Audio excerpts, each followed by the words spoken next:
আজকে আমি কাচ্চি রান্না করব, এজন্য গরু মাংস নিছি। গরু মাংসগুলো এতটুকু পিস করে নিছি, চাইলে একটু বড়ও করা যায়। আমার এতটুকু সারবো। এখন ফ্রেশ দিয়ে দিলাম,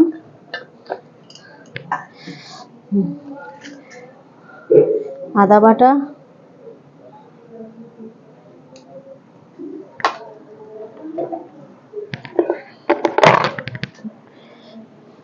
পেঁয়াজ রসুন একসাথে বাটা,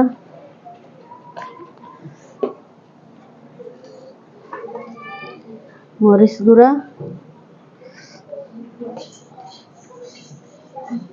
ধনিয়ার গুঁড়া, বিরিয়ানি মশলা,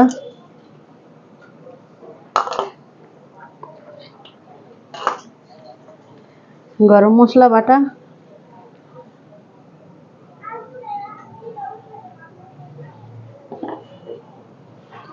লবণ,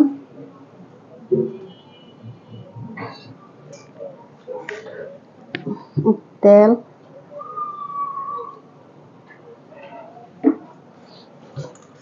এবার হাত দিয়ে এভাবে মাখাই নিলাম।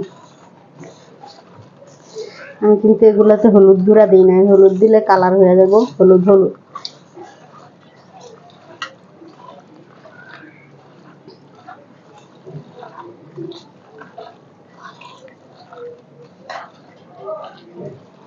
এখানে সব বাটা মশলা দিলাম।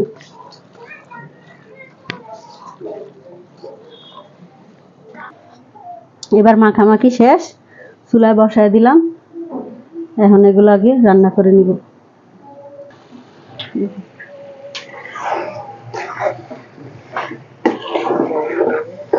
এইভাবে কষাই নিতে হবে। দেখছেন, কষাইতে কষাইতে কিরকম সুন্দর কালার আসতেছে।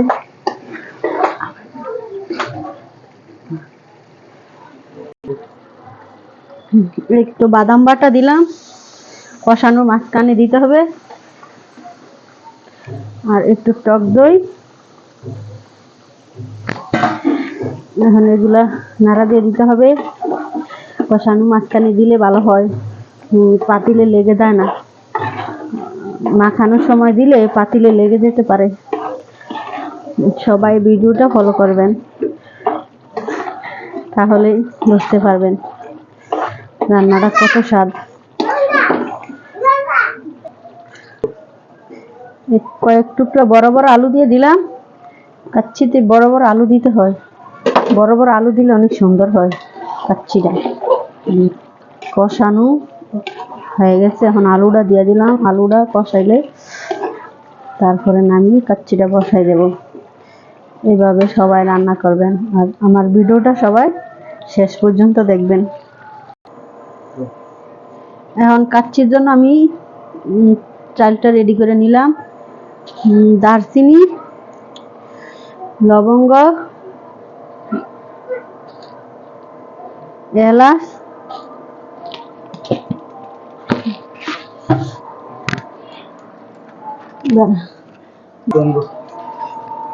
লবণ আর তেল।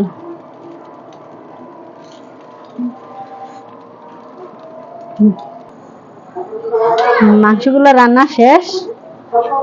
এখন আমি কাচ্চির জন্য ফুটন্ত পানির ভিতরে চালগুলো দিয়ে দিলাম।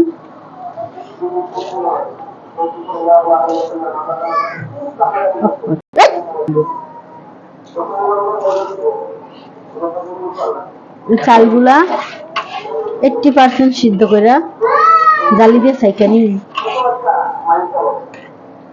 এখন সিদ্ধ হওয়ার জন্য অপেক্ষা। চালগুলো সিদ্ধ করা শেষ, এখন জালিতে ছেঁকে নিব, তারপরে রান্না করব। যে অন্য একটা পাতিলে এইভাবে মাংসগুলা সাজাইয়া উপর দিয়া এগুলা দিয়ে দেব। ঝরঝরে বাতরা।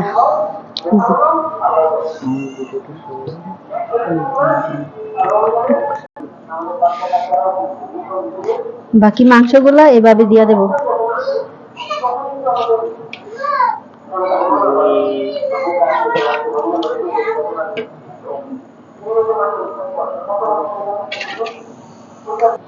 আমি অর্ধেক রাইস দিয়ে সাজাইছি, এখন বাকিগুলা দিয়া দমে দিয়ে দেব।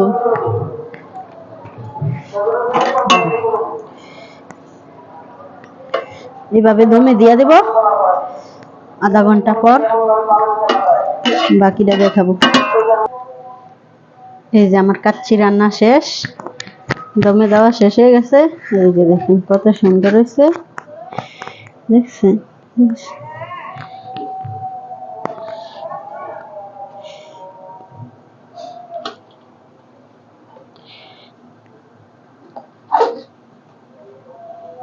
এই যে কাচ্চিটা কত ঝরঝরে, কত সুন্দর দেখাচ্ছে। এখন এগুলো আমার মেয়ে খাবে। সবাই ভালো থাকবেন। আমার কাচ্চি রান্না শেষ।